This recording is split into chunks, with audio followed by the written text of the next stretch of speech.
भगवान श्री कृष्ण द्वैपायन व्यास देव जी पधारे और युधिष्ठिर जी को कहा कि भगवान श्री कृष्ण की प्रेरणा से मैं आया हूं।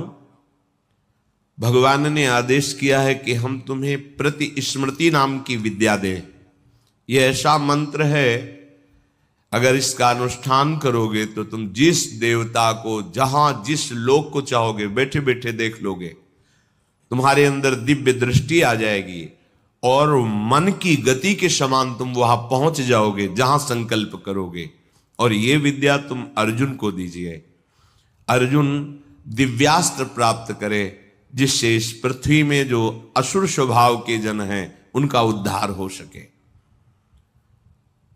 भगवान व्यास देव जी के द्वारा दी हुई प्रतिस्मृति विद्या जब अर्जुन को प्रदान करी, अर्जुन समस्त ब्रह्म ऋषियों की वंदना करके देवराज इंद्र की प्रसन्नता से ही दिव्यास्त्र प्राप्त होंगे ऐसी भावना से इंद्रकील पर्वत पर पहुंचे।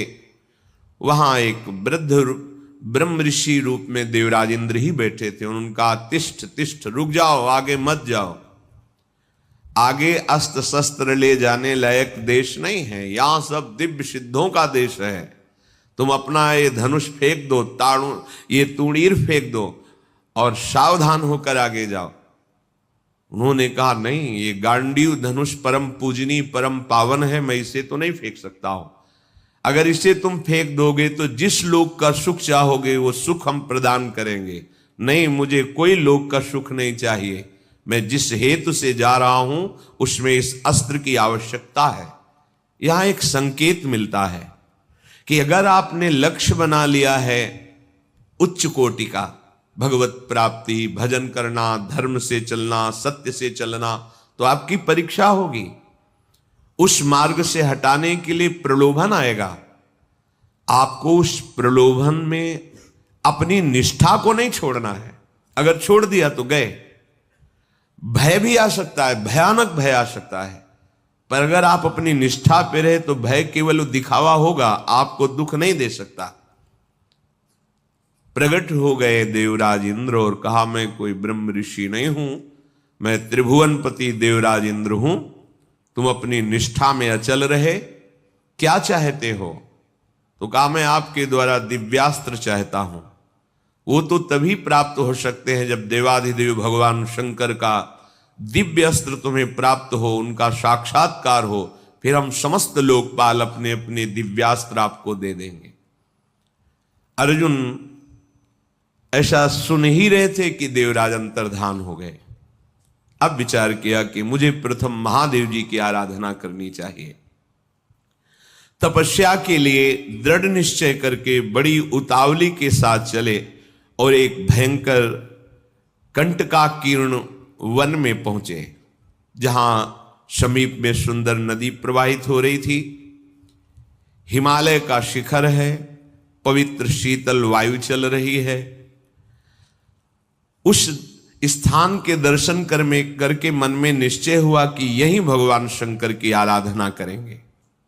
महातेजस्वी दृढ़ संकल्प वाले अर्जुन ने उस प्रदेश में तपस्या में संलग्न होने के लिए स्थान चयन किया और कुशा की लंगोटी लगाई। कुशा बहुत दुखद होता है, छू जाए तो त्वचा को चीर दे। लंगोटी लगाई और एक दंड समीप में रख लिया और अपने गांडीव धनुष और तूणीर को वृक्ष की डाल पे से टांग दिया और हाथ जोड़कर भगवान शंकर की स्तुति करके निरंतर भजन में लग गए। 1 मास तक 3 दिन 3 रात कुछ नहीं खाना, उसके बाद सूखा पत्ता लेकर के पाना। दूसरा मास 6 रात के बाद कोई फल ले लेना। तीसरा महीना 15 दिन 15 रात व्यतीत होने के बाद एक बार कुछ फल ले लेना। चौथे महीने में केवल जल पीकर रहना, फिर जल भी छोड़कर केवल वायु श्वास, बस निरंतर महादेव जी के चिंतन में निमग्न। दोनों भुजाएं उठाए हुए, कोई सहारा नहीं, पैर के अंगूठे के अग्रभाग पर खड़े होकर के भगवान शिव के मंत्र का जप करते हुए आकाश की तरफ दृष्टि रखे हुए एकाग्र चित्त से उपासना कर रहे हैं। तदनंतर अर्जुन की भयंकर तपस्या को देख करके वहां रहने वाले जितने ब्रह्म ऋषि थे सब भगवान पिनाक पाणी महादेव जी के समीप गए और महादेव जी को प्रणाम करके कहा, देवाधिदेव, अर्जुन आपके लिए महान तपस्या से युक्त होकर के उपासना कर रहे हैं। हिमालय के पृष्ठभाग में स्थित होकर ऐसी उग्र तपस्या कर रहे हैं कि यदि आपने उनको सांत्वना न दी जो वो चाहते हैं तो दिशाओं में आग पैदा हो जाएगी उनके तप से। हे देव देवेश्वर, हम लोग कुछ समझ नहीं पा रहे हैं कि उनको कैसे शांत करें। वे अपनी तपस्या का संताप प्रकट कर रहे हैं। हम महर्षि जन चिंतित हैं कि यदि वो ऐसी तपस्या में रहे तो आग पैदा हो जाएगी। जैसे ध्रुव जी ने अपनी प्राणवायु बंद कर ली तो त्रिभुवन की प्राणवायु बंद हो गई, तत्काल भगवान को आना पड़ा। पवित्र चित्त वाले इन महर्षियों की जो सदा सबको सुख देने में तत्पर रहते हैं, उनकी बात सुनकर भगवान देवाधिदेव महादेव ने कहा, महर्षियों, मुझे पता है, तुम विषाद मत करो। अर्जुन की तपस्या किसी को कष्ट देने के लिए नहीं है। अर्जुन के मन में जो संकल्प है वो मैं जान रहा हूं। वो किसी लोकांतर के भोग की इच्छा से तपस्या नहीं कर रहे हैं। उन्हें जो पाना है वो मैं प्रदान करूंगा। तुम सब शांत चित्त होकर अपने अपने भजन में लगो जाकर। भगवान शंकर का ये वचन सुनकर जितने ब्रह्मर्षि आए हुए थे सब प्रणाम करके अपनी अपनी कुटिया को गए। उन महात्माओं के चले जाने के बाद सर्व पापहारी पिनाक पाणी देवाधिदेव भगवान शंकर किरात वेश धारण किया। दिव्य कांति धनुष बाण धारण किए हुए, मृग चर्म धारण किए हुए, और भगवती उमा भी उसी भेष में साथ में, और साथ में उमा के साथ बहुत सी देवियां और महादेव जी के साथ उनके गण, पर सब किरात वेश में। जे ही भगवान शिव इस वेश में वन में प्रवेश किए तो सारा वन शांत हो गया। खग मृग पशु पंछी वायु जल सबका कोलाहल शांत हो गया, आवाज बंद। एक घुरघुराहट सुनाई दी उस अर्जुन को। आकाश दृष्टि करके मंत्र जप कर रहे थे, दृष्टि घुमाई तो देखा है कोई विशाल सुअर उनको मारने के लिए तीव्र गति से आ रहा है। तत्काल अर्जुन ने अपने गांडीव धनुष को उठाया और प्रत्यंचा चढ़ाकर टंकार की, जिसकी ध्वनि उस शांत वन में गूंज गई। अर्जुन ने कहा, ऐ शुकर, मैं तपस्या में लगा हूं, किसी को कष्ट नहीं दे रहा हूं, फिर भी मुझे मारना पड़ेगा, क्योंकि तो बिना अपराध के मुझे मारने के लिए आ रहा है। सुदृढ़ धनुष वाले अर्जुन को प्रहार के लिए उद्यत देखकर किरात रूपधारी भगवान शिव ने सहसा रोका। ऐ वीर, इस शूकर को मैंने पहले शिकार रूप में निश्चित कर लिया है, तुम अपना बाण मत चला देना। परंतु अर्जुन ने किरात के वचन की अवहेलना करके तत्काल भयंकर बाण के द्वारा उस शूकर को बेध दिया। जैसे अर्जुन का बाण वैसे ही किरात वेशधारी भगवान शिव का बाण भी उसी जगह लगा। दोनों के छोड़े हुए बाण से सुवर्ण रूप त्याग करके मूक दानों विशाल पर्वत की तरह वो अपने असली स्वरूप में आकर प्राण त्याग कर गिर पड़ा। उसे अर्जुन को मारने के लिए भेजा गया था। जैसे बिजली की गड़गड़ाहट होती है, ऐसे आवाज करते हुए असुर अपने प्राणों को त्याग दिया। शत्रुनाशक अर्जुन उस तेजस्वी की रात को देखा जो कुछ दिव्य स्त्रियों से घिरे हुए थे, अर्जुन ने कहा, तुम कौन हो और यहां स्त्रियों के साथ क्यों घूम रहे हो? क्या आपको मालूम नहीं कि भयावह वन है? और क्या तुम्हें वन के सिद्धांत का भी ज्ञान नहीं है? जब मैंने लक्ष्य संधान कर दिया तो तुमने बाण क्यों मारा? ये मेरे पास आया था, मेरे को मारने के लिए आया था, मैंने इस पर बाण संधान किया, तो तुम मेरी वीरता का तिरस्कार करके इस पर बाण संधान क्यों किया? इसका उत्तर दो, नहीं तो मैं तुम्हें जीवित नहीं छोड़ूंगा। अर्जुन ने ऐसा किरात से कहा। ये मृगया का धर्म नहीं है जैसा आपने किया है। तुम पर्वत निवासी हो, उत्तर दो, नहीं तुम्हें जीवन से वंचित कर देता हूं अभी। अर्जुन के इस प्रकार कहने पर किरात भगवान जोर जोर से हंसने लगे और कहा, बहुत वीरतापूर्ण तुम वाणी भी बोलते हो और वीर भी हो, पर मुझे वन में इसलिए कोई भय नहीं लगता कि यही मेरा घर है। वनवासी हूं, किरात हूं, किंतु जब मैंने कह दिया था कि तुम बाण मत चलाना, ये मेरा लक्ष्य है, तो तुम्हारा साहस कैसे इतना हो गया कि मुझ वनवासी की आज्ञा का उल्लंघन करके तुमने बाण संधान कर दिया? तुमने दुष्कर कर्म किया, ये मुझे पसंद नहीं आया। और तुम जो कहते हो कि मुझे जीवन से हाथ धोना पड़ेगा, तो पहले बल का निर्णय कर लेना चाहिए, फिर बाद में निश्चय होना चाहिए। तुमने हमारे बल का निर्णय तो किया नहीं। क्या तुम जानते हो हम में कितना बल है? किरात वेशधारी भगवान ने कहा। अर्जुन ने कहा, तुम्हारे जानने की हमें कोई आवश्यकता नहीं है, मुझे तुम जान लो। मेरा नाम अर्जुन है, मैं गांडीव धनुष को धारण करता हूं, और जब गांडीव मेरे हाथ में हो तो त्रिभुवन में कोई ऐसा नहीं जो मुझे परास्त कर सके।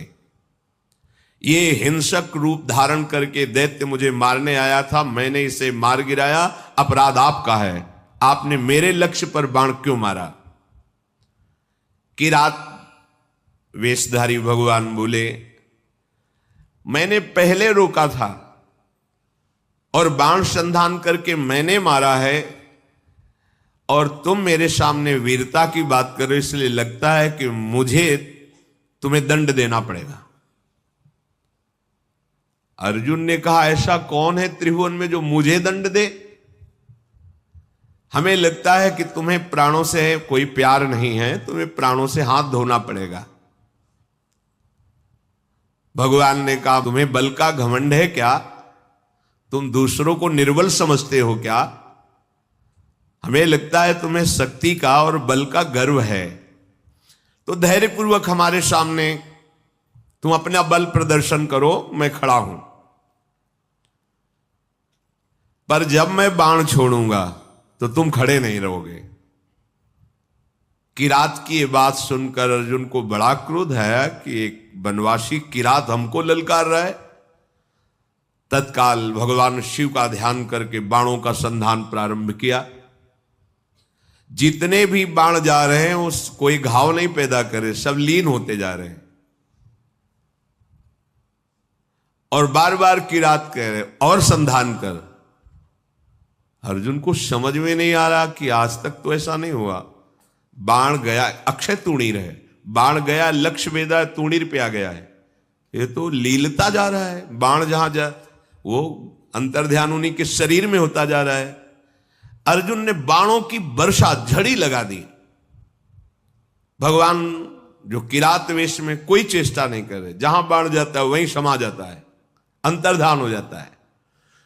48 मिनट तक बाणों की झड़ी लगाते रहे, कोई खरोच भी नहीं और एक भी बाण वापस नहीं हुआ।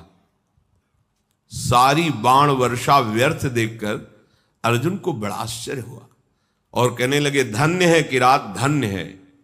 वास्तविक मैंने ऐसा वीर नहीं देखा तुम्हारे जैसा। हिमालय शिखर के समान तुम निश्चल खड़े हो और महाप्रचंड गांडीव धनुष से छूटे हुए बाण तुम्हें तनिक व्याकुल नहीं कर पाए। शास्त्रों बाण संधान किया पर तुम्हें खरोच नहीं हुई। एकमात्र मेरे आराध्य देव भगवान पिनाक पाणी शिव के सिवा कोई दूसरा ऐसा नहीं हो सकता कि जो हमारे गांडीव धनुष की चोट सह जाए बाणों की। और यदि तुम रुद्रदेव से भिन्न हो तो अब मैं जितने मंत्र जानता हूं, अस्त्र जानता हूं, सबका प्रयोग करके तुम्हें नष्ट कर दूंगा। अर्जुन ने जैसे आग्नेय अस्त्र मिले हुए थे, उन सब अस्त्रों का प्रयोग भगवान शिव पे किया। सैकड़ों दिव्य अस्त्रों का प्रयोग किया, पर सब अंतर्धान जा करके शांत हो जाते। भगवान किरात वेशधारी हंसते हुए बोले, और करो, और बाणों का संधान करो। अर्जुन ने देखा अब तूणीर में एक भी बाण नहीं रह गया, तो उन्होंने विचार किया कि भगवान अग्निदेव जी के द्वारा ये दिए हुए खांडोप्रस्थ जलाने के लिए तूणीर थे, इनका अक्षय शब्द नाम है, अर्थात कभी खाली ही नहीं होंगे। तो कर्तुम अकर्तुम अन्यथा कर्तुम सर्व समर्था सा ईश्वर, देवों के भी देव महादेव, एक भी बाण तूणीर में नहीं बचा, सारे बाण नष्ट हो गए। अब मैं क्या करूं?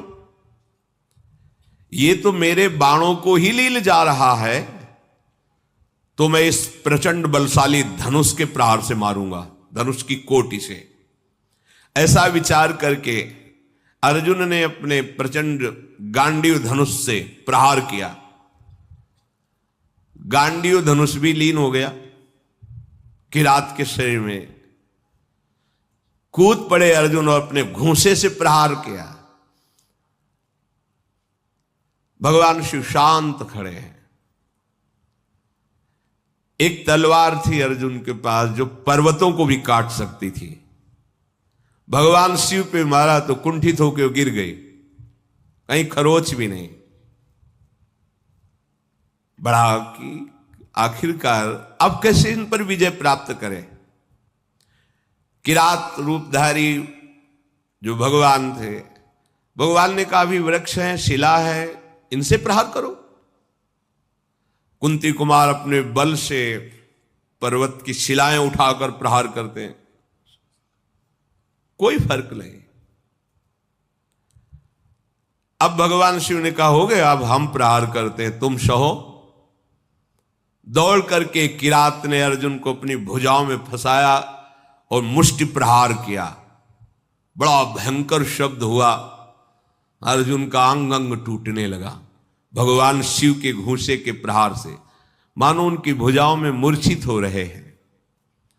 देवादिदेव महादेव जी के अंगों से फिर भी प्रयास करके वो लड़ रहे हैं।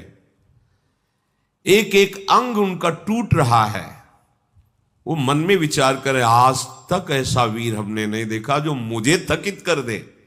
युद्ध में अर्जुन कभी श्रम को प्राप्त नहीं होते कि अब मैं थक गया हूं, ऐसा कभी नहीं। भगवान शंकर भुजाओं से भली भांत, कितना सौभाग्य है, नियंत्रित किए हुए हैं।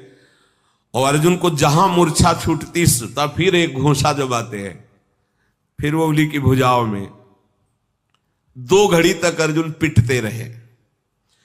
फिर उनका, देखो मुझे थोड़ा समय दे दो, अगर तुम युद्ध के नियमों को जानते हो तो मैं कह रहा हूं थोड़ा समय दे दो, फिर मैं तुमसे युद्ध करूंगा। छोड़ दिया, और करके देख लो। तत्काल वहीं की मिट्टी एकत्रित की और उसे लिंगाकार किया।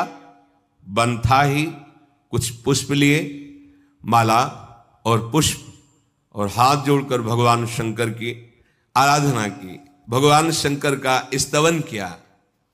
पशूनां पतिं पापनाशं परेशं गजेन्द्रस्य कृतिं वशानं वरेण्यं जटाजूट मध्ये स्फुरद्गांगवारिं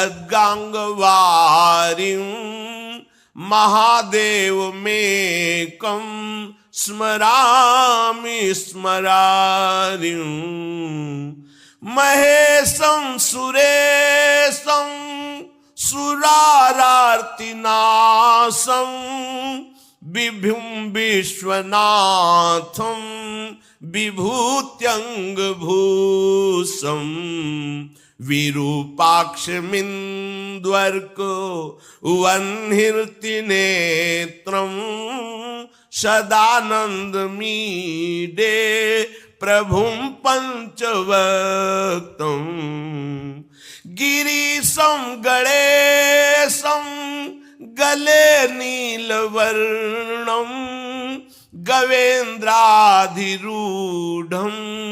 गणातीतरूपं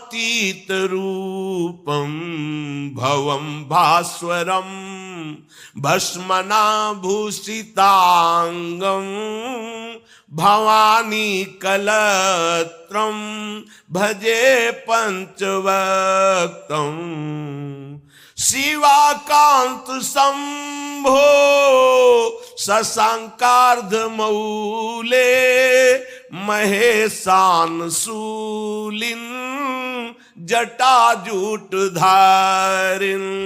त्वमेको जगत व्यापको विश्वरूप प्रसीद प्रसीद प्रभो पूर्ण रूप।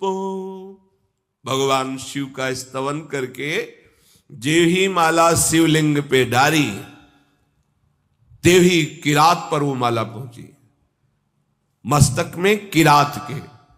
ओहो, ये देख करके अर्जुन आनंद से उल्लसित हो गए, साष्टांग चरणों में गिरे, बोले प्रभु यही मैं सोच रहा था कि ऐसा त्रिभुवन में कौन वीर है जिसकी भुजाओं में आकर मैं निकल ही नहीं पाया, जिनके प्रहार से मेरे अंग अंग शिथिल हो गए। किरात रूपधारी भगवान शिव के चरणों में अर्जुन पड़े हुए, भगवान शिव ने अपनी महान भुजाओं से उठाया। सर्व पापहारी भगवान भव अर्थात महादेव बहुत प्रसन्न हुए और गंभीर वाणी में कहा, अर्जुन कोई ऐसा है ही नहीं तुम्हारे जैसा वीर जो मेरी भुजाओं के प्रहार को सह सके। तुम्हारा पराक्रम, तुम्हारा शौर्य, तुम्हारा धैर्य अद्वितीय है, मैं बहुत प्रसन्न हुआ। मेरा स्पर्श सबको सहज में नहीं प्राप्त होता है, मेरा स्पर्श प्राप्त हो गया। अब तुम्हारा शरीर दिव्य है, अब तुम इसी शरीर से जिस लोक में चाहो जा सकते हो। तुम्हारा तेज कोई सह नहीं सकता है, आज से तुम्हारा पराक्रम अद्वितीय है। महाबाहो मेरी ओर देखो और प्रसन्न हो, देखो मैं तुम्हें दिव्य दृष्टि देता हूं, तुम मेरे स्वरूप को देखो। भगवान शिव ने जब ऐसा कहा तो अर्जुन के सामने अब किरात रूप नहीं, देवाधिदेव महादेव जो किरात वेश में स्त्री स्वरूप में साक्षात त्रिभुवन सुंदरी अंबा और उनकी दासियां और भगवान शिव के गण, बार बार अर्जुन जी ने पूरे शिव परिकर को प्रणाम किया और कहा, तुम युद्ध में अपने शत्रुओं पर जो विजय चाहते हो तो आज के बाद कोई देवता भी तुम्हें परास्त नहीं कर सकता, मनुष्यों की तो बात जाने दो। मैं तुम्हारे हृदय की बात जानता हूं, तुम मुझसे क्या चाहते हो। लो विश्व विनाशक पाशुपतास्त्र मैं तुम्हें प्रदान करता हूं।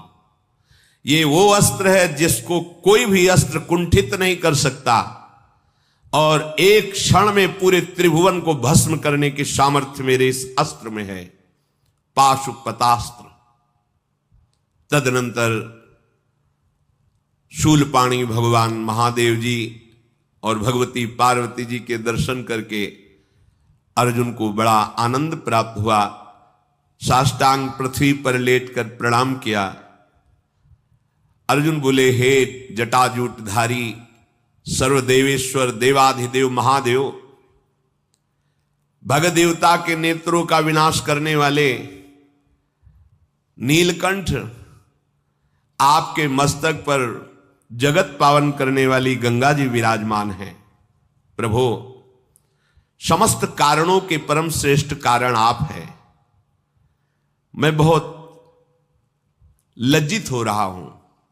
अपने स्वामी से युद्ध किया, अपने आराध्य देव से युद्ध किया, आप पर बाण संधान किया, कटुवचन बोले, धनुष से प्रहार किया, और भी नाथ मेरे अपराध को क्षमा कीजिए। मैं बहुत अंदर लज्जा से युक्त हो गया हूं।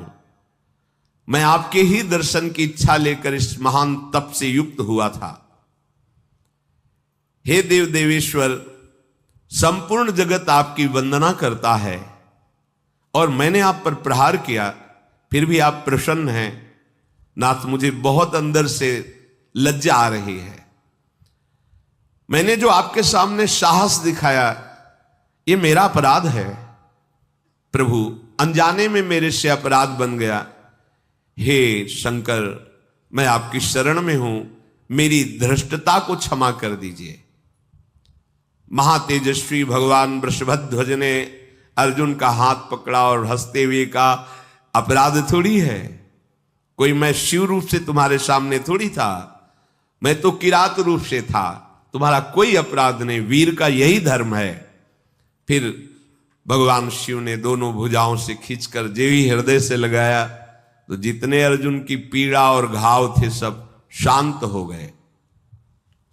देवादिदेव महाजी बोले, अर्जुन, तुम भगवान श्री कृष्ण के शरणागत और प्रिय सखा हो, मैं तुमसे बहुत प्यार करता हूं।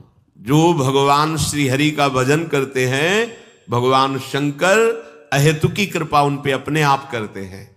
और जो भगवान शंकर की आराधना करते हैं, हरि अहेतुकी कृपा अपने आप करते हैं।